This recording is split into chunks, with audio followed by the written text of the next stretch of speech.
ओम शांति। आज बाप दादा के अव्यक्त रूप के चले हुए मधुर महावाक्य, जिनका विषय है प्रत्यक्षता का आधार दृढ़ प्रतिज्ञा, इस पर हम मनन और चिंतन करेंगे। समर्थ बाप अपने समर्थ बच्चों से मिलन मना रहे हैं। समर्थ बाप ने हर एक बच्चे को सर्व समर्थियों का खजाना अर्थात सर्व शक्तियों का खजाना ब्राह्मण जन्म होते ही जन्म सिद्ध अधिकार के रूप में दे दिया और हर एक ब्राह्मण आत्मा अपने इस अधिकार को प्राप्त कर स्वयं संपन्न बन औरों को भी संपन्न बना रही है। ये 18 जनवरी की मुरली है बाबा के अव्यक्त दिवस की, और इसमें बाबा ने बहुत ही सूक्ष्म बात को समझाया है कि जिसको विल करना कहते हैं, कि कैसे बाप बच्चों को विल करता है और उस विल पावर से बच्चे चलते हैं। बहुत ही शानदार है। तो बाबा कहता है सारी खजाने सारी शक्तियाँ, खास तौर पे शक्तियों की मुरली है। 18 जनवरी है। स्मृति सो समर्थी कहते हैं ना, समर्थी दिवस। तो सर्व समर्थ बच्चों को बना दिया। हर एक ब्राह्मण आत्मा अपने इस अधिकार को प्राप्त कर स्वयं संपन्न बन औरों को भी संपन्न बना रही है। ये सर्व समर्थियों का खजाना बाप दादा ने हर एक बच्चे को अति सहज और सेकंड में दिया। कैसे दिया? सेकंड में स्मृति दिलाई। तो स्मृति ही सर्व समर्थियों की चाबी बन गई। स्मृति आई मेरा बाबा, और बाप ने कहा मेरे बच्चे। यही रूहानी स्मृति सर्व खजानों की चाबी सेकंड में दी। मेरा माना और सर्व जन्म से अधिकार प्राप्त हुआ तो सहज मिला ना। अभी हर ब्राह्मण आत्मा निश्चय और नशे से कहती है बाप का खजाना सो मेरा खजाना। बाप के खजाने को अपना बना दिया। आज के दिन को भी विशेष स्मृति दिवस कहते हो। ये स्मृति दिवस बच्चों को सर्व समर्थी देने का दिवस है। वैसे तो ब्राह्मण जन्म का हर दिवस ही समर्थियां प्राप्त करने का दिन है, लेकिन आज के स्मृति दिवस का विशेष महत्व है। वो क्या महत्व है? आज के स्मृति दिवस पर विशेष ब्रह्मा बाप ने अपने आप को अव्यक्त बनाए व्यक्त साकार रूप में विशेष बच्चों को विश्व के आगे प्रत्यक्ष करने की विशेष विल पावर विल की। आप वैसे ये स्पष्ट करेंगे कि कैसे जो स्मृति आई मेरा बाबा, तो उससे हमारा सारा संसार बदल जाता है। एक सेकंड में बाबा ने कहा समर्थी आ जाते हैं। और दूसरा जो बाबा कह रहे हैं बाप को प्रत्यक्ष विल पावर विल की, ये दो बातें। देखिए, पहली बात बाबा ने ये कही है कि मेरा कहा। जब हमने मेरा बाबा कहा और बाप ने मेरा बच्चा कहा, ये है ओरल, यानी कहने से अधिकार प्राप्त करना।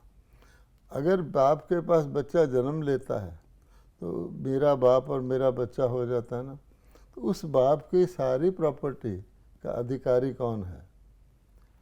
बच्चा तो है ना। इसी प्रकार से बाबा कहते हैं ये मुख वंशावली है, कुख वंशावली तो है नहीं।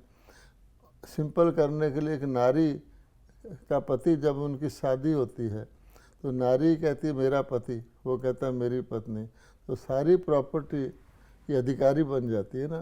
वो अर्धांगिनी होती है, हाफ पार्टनर, लेकिन बच्चा तो फुल अधिकारी बनता है ना। इसलिए बाबा ने कहा कि जब आप मेरी मुख वंशावली पैदा हुए, मुख के द्वारा अडॉप्ट किया मैंने आपको, तो मेरा सारा वर्षा आपका हो गया प्रॉपर्टी। एक तो ये है। दूसरे ये जो ब्रह्मा बाबा का है, तो ब्रह्मा बाबा ने अपने शरीरधारी रूप से अव्यक्त रूप धारण करने के कई कारण बताए, और एक कारण उनमें आज बाबा बता रहा है। वो मुख्य कारण ये है कि बाबा कहते हैं कि सारी डायनेस्टी चलती है, सारी राजगद्दी चलती है। तो सतयुग में भी तो विश्व महाराजन 1, विश्व महाराजन 2 होंगे ना। लोग तो कह देते हैं सारा सतयुग लक्ष्मी नारायण का राज था, तो क्या सारा सतयुग 1250 वर्ष एक लक्ष्मी नारायण का राज था? तो बाबा ने समझाया 8 थे। अब बाबा कहते हैं राजगद्दी, राज अधिकारी बनने का जो बेस है, जो उसकी क्वालिफिकेशन है, वो स्वराज्य अधिकारी बनना है। तो स्वराज्य राजा विश्व महाराजन बनने वालों को भी तो यहाँ तैयार होना है ना। तो बाबा कहते हैं मेरी जो रिस्पॉन्सिबिलिटी थी सारे यज्ञ को चलाने की, वो मैंने अपने बच्चों को सुपुर्द करी। मैं अव्यक्त हो गया, मैं दूसरे रोल में चला गया। अब मेरे बच्चे जैसे दीदियाँ दादियाँ हैं, वो इसको चलाएंगे। इसलिए बाबा ने कहा, और इससे पहले बाबा ने मम्मा को पहले ही व्यक्त कर दिया, तो ये अब चलाएंगे। तो उसके ऊपर ताज रखा ना, जिम्मेवारी का ताज। तो बाबा कहता उनको शक्ति भी विल की ना, उसकी सारी अथॉरिटी, सारी पावर उनको दी, तो सारे राइट्स भी उनको दिए। इसको कहते हैं विल पावर को विल कर दिया। जैसे बच्चे को विल मिलती है ना पिताजी की, सारी प्रॉपर्टी मिल जाती है ग्रैंडफादर की। तो ये भी बाबा कहता मैं ब्रह्मा हूँ, लेकिन प्रॉपर्टी तो शिव बाबा की है ना, आपको विल की मिलती है। और ये भी वंडरफुल बात है कि हमको ब्रह्मा बाबा की प्रॉपर्टी नहीं, शिव बाबा की प्रॉपर्टी मिलती है। यह कि तो शिव बाबा का। जैसे आदि में अपने को सर्व संबंध और संपत्ति को सेवा अर्थ शक्तियों के आगे विल किया, ऐसे आज के स्मृति दिवस पर ब्रह्मा बाप ने साकार दुनिया में साकार रूप द्वारा विश्व सेवा के निमित्त शक्ति सेना को अपना साकार रूप का पार्ट बजाने की सर्व विल पावर्स बच्चों को विल की। स्वयं अव्यक्त गुप्त रूपधारी बने, बच्चों को व्यक्त रूप में विश्व कल्याण के प्रति निमित्त बनाया, अर्थात साकार रूप में सेवा के विल पावर्स की विल की। देखो ना, जैसे दुनिया में कोई ग्रैंडफादर जो है शरीर छोड़ता है, खुद तो अव्यक्त हो जाता है, यहाँ से चले जाता है, उसकी जो कुछ भी उसकी इनहेरिटेंस है वो बच्चों को मिलती है, फिर उसके बाद उसके बच्चों को मिलती है, उसके बाद उसके बच्चों को। आप कोई बड़ी फैमिली की दुकान देखिए, कि मशहूर फैमिली की दुकान होती है ना, शॉप्स होती हैं। जैसे खारी बौली दिल्ली में चांदी का वर्क बनाने वाले की शॉप है। अब उसके ग्रैंडफादर की इतनी मशहूरी थी कि सारे हिंदुस्तान से लोग उससे वर्क लेने आते थे, सिल्वर लीफ। उसके बाद फिर उसके बच्चों को मिली, फिर उसके बच्चों को मिली। आज वो बच्चे कारों में घूमते हैं। तो इसलिए बाबा कहते ये है, स्वयं अव्यक्त गुप्त रूपधारी बने और बच्चों को व्यक्त रूप में विश्व कल्याण के प्रति निमित्त बनाया, अर्थात साकार रूप में सेवा के विल पावर्स की विल की। इसलिए इस दिन को स्मृति दिवस व समर्थी दिवस कहते हैं। बाप दादा देख रहे हैं कि उसी स्मृति के आधार पर देश विदेश में चारों ओर बच्चे निमित्त बन सेवा में सदा आगे बढ़ते रहते हैं और बढ़ते ही रहेंगे, क्योंकि विशेष त्रिमूर्ति वरदान बच्चों के साथ हैं। ये नोट करने की चीज़ है, त्रिमूर्ति वरदान कौन से हैं इनहेरिटेंस के। शिव बाबा का तो है ही, लेकिन साथ में भाग्य विधाता ब्रह्मा बाप का भी वरदान है। साथ में जगत अम्बा सरस्वती माँ का भी मधुर वाणी का वरदान है। इसलिए त्रिमूर्ति वरदानों से सहज सफलता का अधिकार अनुभव कर रहे हो। बाबा ब्रह्मा का और शिव बाबा का तो हम समझते हैं। मतेश्वरी जी का बाबा ने कहा मधुर वाणी का, कहते हैं इसके मुंह पे सरस्वती बैठी है तो ज्ञान देते हैं। तो सरस्वती ने भी तो अपनी मधुर वाणी द्वारा ज्ञान को कितना सिंपल करके कितने गहरे ज्ञान को सुनाया, जो कोई नया व्यक्ति भी मातेश्वरी जी की मुरली सुने तो कन्विंस हो जाता है। तो वो हमको इनहेरिटेंस मिला हुआ है ना। आगे चल और भी सहज साधन और श्रेष्ठ सफलता के अनुभव होने ही हैं। हो रहे हैं। बाप दादा को प्रत्यक्ष करने का उमंग उत्साह चारों ओर है कि जल्दी से जल्दी प्रत्यक्षता हो जाए। सभी यही चाहते हैं ना, कब हो जाए? कल हो जाए, ताकि यहाँ ही बैठे बैठे प्रत्यक्षता के नगाड़े सुनो। हुआ ही पड़ा है। हाँ, बच्चे जो कहते हैं ना, तो बच्चे तो चाहते हैं कल ही हो जाए कि खुशी के नगाड़े सुने। अब बाबा ने आगे जो कहा है, इतना कॉन्फिडेंस दिया है बच्चों को, वंडरफुल। सिर्फ क्या करना है, हाँ। कर भी रहे और करना भी है। संपूर्ण प्रत्यक्षता का नगाड़ा बजाने के लिए सिर्फ एक बात करनी है। प्रत्यक्षता का आधार आप बच्चे हैं और बच्चों में विशेष एक बात की अंडरलाइन करनी है। प्रत्यक्षता और प्रतिज्ञा दोनों का बैलेंस सर्व आत्माओं को बाप दादा द्वारा ब्लेसिंग प्राप्त होने का आधार है। प्रतिज्ञा तो रोज करते हो, फिर प्रत्यक्षता में देरी क्यों? हाँ, ये और वंडरफुल बात अभी अभी हो जानी चाहिए ना। हाँ। बाप दादा ने देखा प्रतिज्ञा दिल से प्यार से करते भी हो, लेकिन एक होता है प्रतिज्ञा, दूसरा होता है दृढ़ प्रतिज्ञा। दृढ़ प्रतिज्ञा की निशानी क्या है? जान चली जाए लेकिन प्रतिज्ञा नहीं जा सकती। जब जान की बाजी की बात आ गई तो छोटी छोटी समस्याएं व समय प्रति समय के कितने भी विकराल रूपधारी सरकमस्टेंस हों, तो जान की बाजी के आगे ये क्या है? तो दृढ़ प्रतिज्ञा इसको कहा जाता है जो कैसी भी परिस्थितियां हों, लेकिन परिस्थिति स्वस्थिति को हिला नहीं सकती। कभी भी किसी भी हालत में हार नहीं खा सकते, लेकिन गले का हार बनेंगे, विजयी रत्न बनेंगे, परमात्म गले का श्रृंगार बनेंगे। इसको कहा जाता है दृढ़ संकल्प अर्थात दृढ़ प्रतिज्ञा। तो दृढ़ता शब्द को अंडरलाइन करना है। प्रतिज्ञा करना अर्थात प्रत्यक्ष सबूत देना।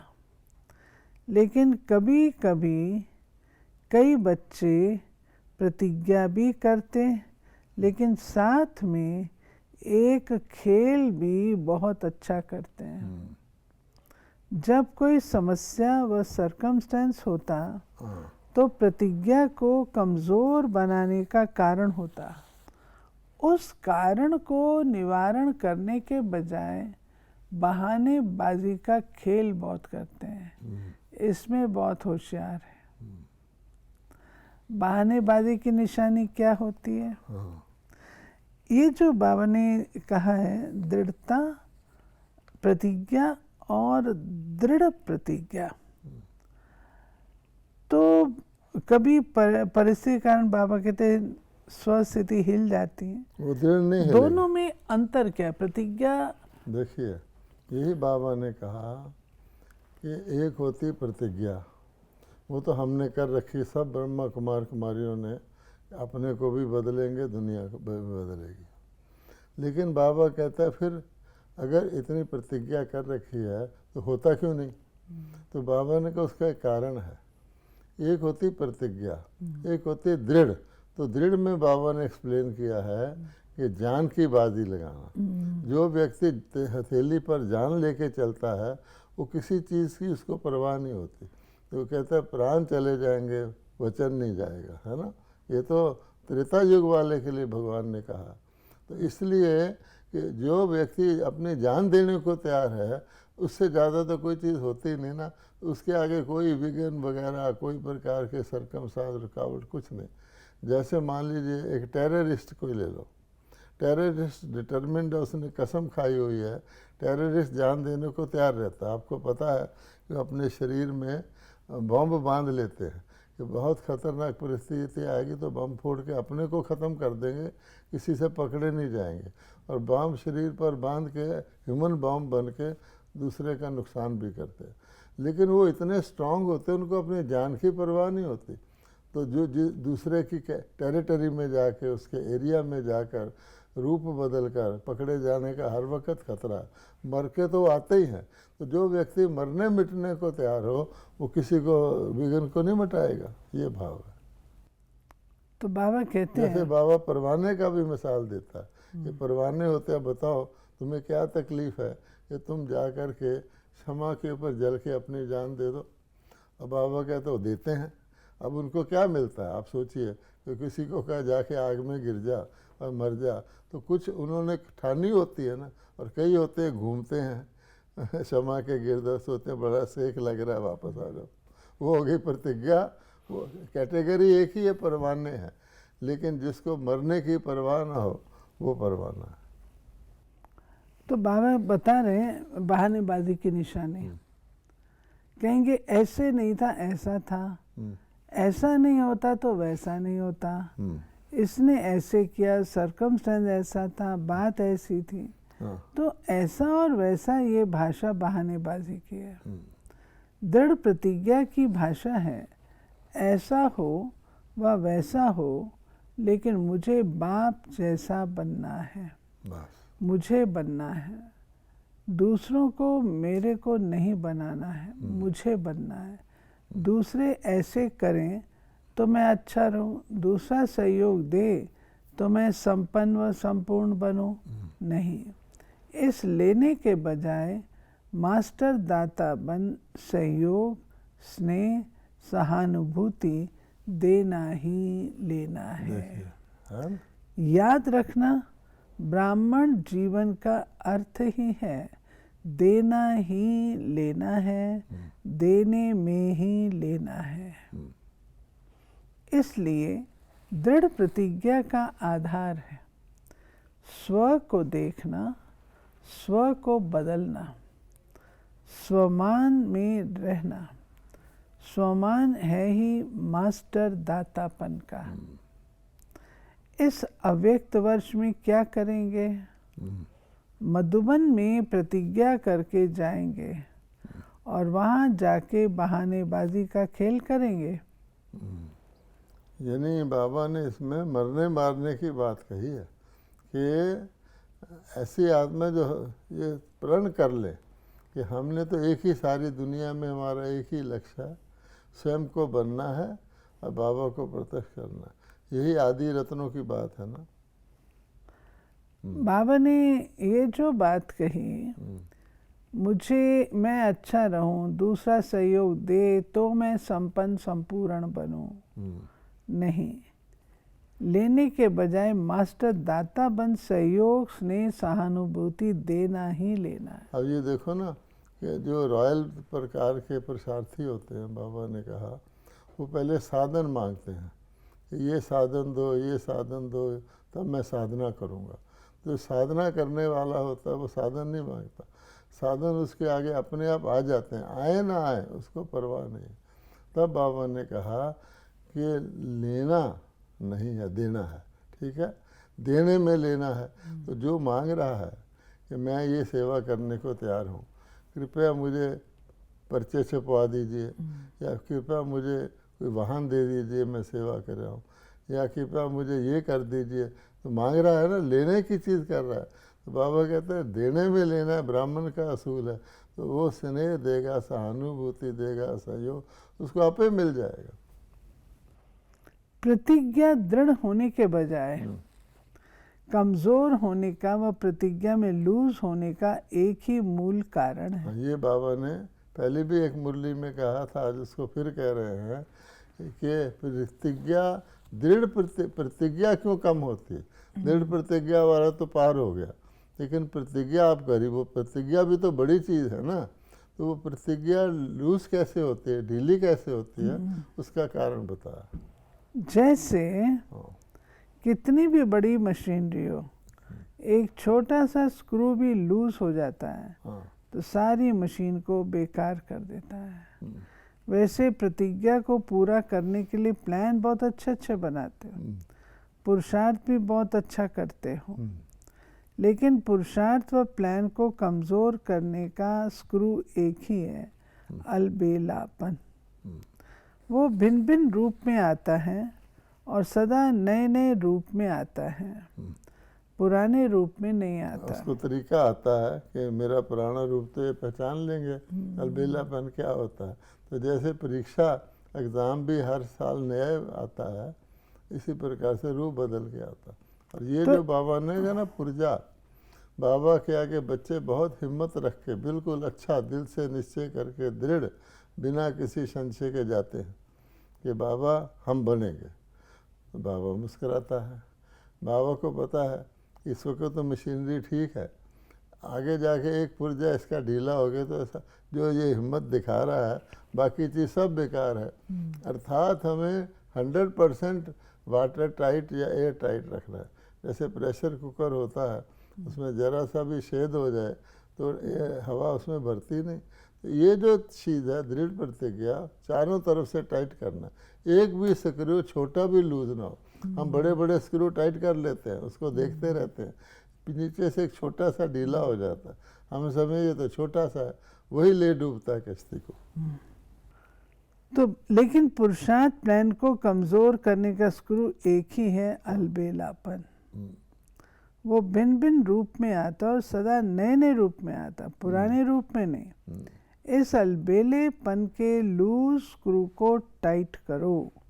ये तो होता ही है नहीं, होना ही है, चलता ही है, होता ही है, यह अलबेलापन हो जाएगा। देख लेना, विश्वास करो, दादी दीदी मेरे ऊपर एतबार करो, हो जाएगा। नहीं, बाप जैसा बनना ही है, अभी अभी बनना है। तीसरी बात, प्रतिज्ञा को दृढ़ से कमज़ोर बनाने का आधार, पहले भी हंसी की बात सुनाई थी। कई बच्चों की नज़दीक की नज़र कमज़ोर है, दूर की नज़र बहुत बहुत तेज़ है।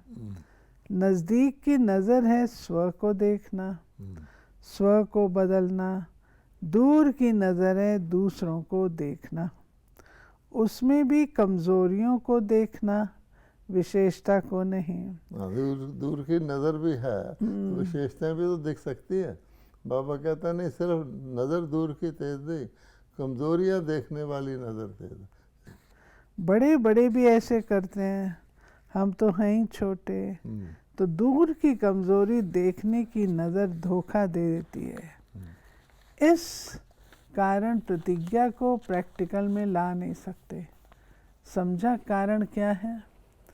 तो अभी स्क्रू टाइट करना आएगा व नहीं, समझ का स्क्रू ड्राइवर तो है ना, यंत्र तो है ना। इस वर्ष समझना, चाहना और करना, तीनों को समान बनाओ। आप देखिए किसी मशीन के 5-6 स्क्रू ढीले हो जाए, आवाज़ करना शुरू कर देगी, वाइब्रेट करना शुरू कर देगी। आप टाइट कर दो, ठीक काम करना शुरू कर दो। तीनों को समान करना अर्थात बाप समान बनना।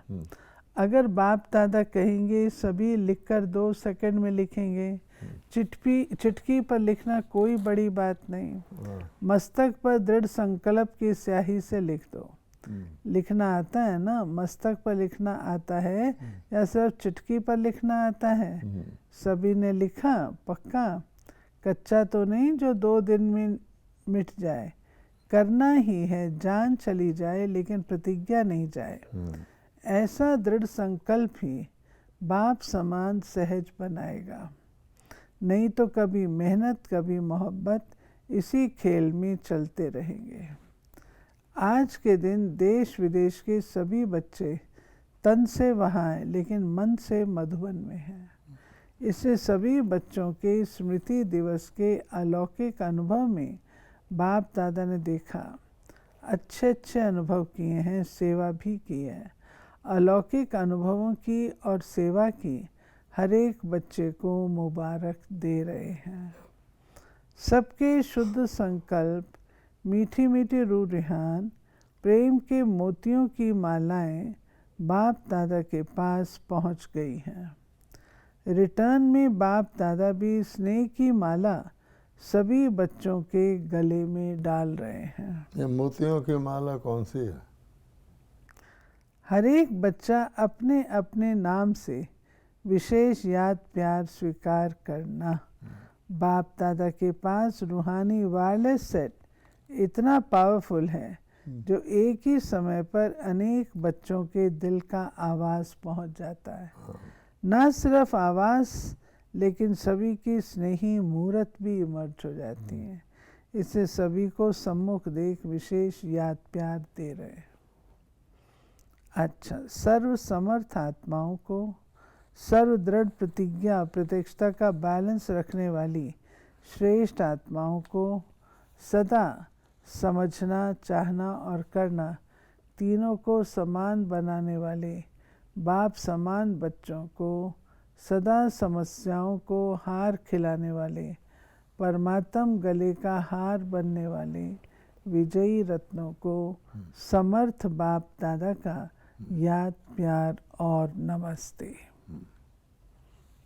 तो ये थी प्यारे बाबा की आज की मुरली, जिसमें बाबा ने कहा कि बच्चे अपनी जो भी प्रतिज्ञा है बनने की बाप समान, उसको दृढ़ करो।